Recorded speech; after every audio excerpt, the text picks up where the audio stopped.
G'day crew, and thanks for joining me for another episode of Tube Time Tuesday. Today I wanted to chat to you about the amazing returns you'll get if you invest in your people. By that I mean training and support. How much time do you devote to this in your business?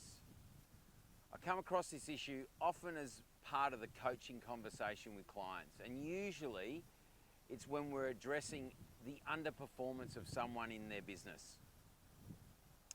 And one of the questions that I ask is, how much time and effort, how much training have you put into them? What support, what training have they received? Especially where someone's not been long in that role. And the usual response is, yeah, a bit, but every time we invest in training our people, they up and leave, right? We train them up and they get really good and then they leave, and we're effectively training them for someone else's business.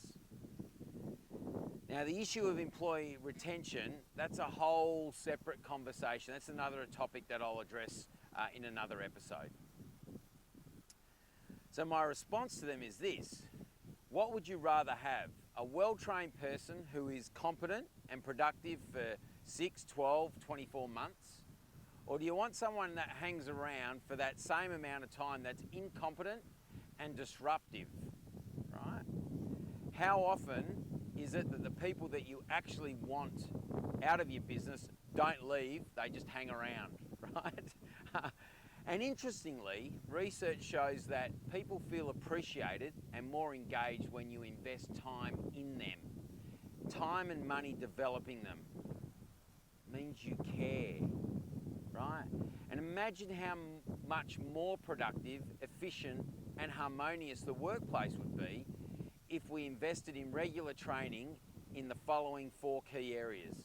1, technical skills, specific skills that people need to undertake their tasks.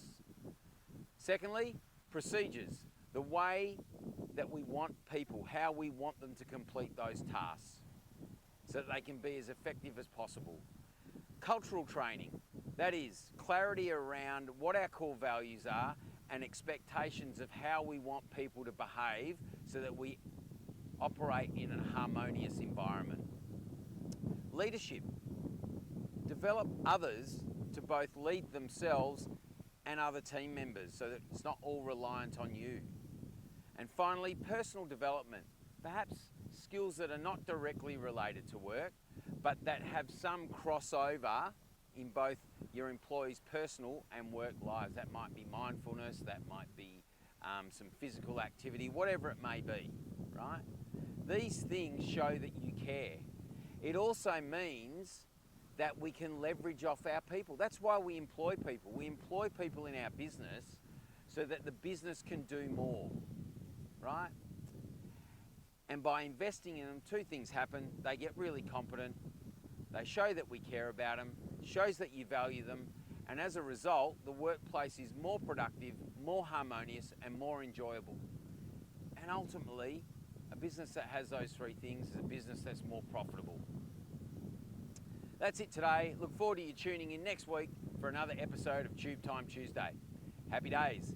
Yewwww.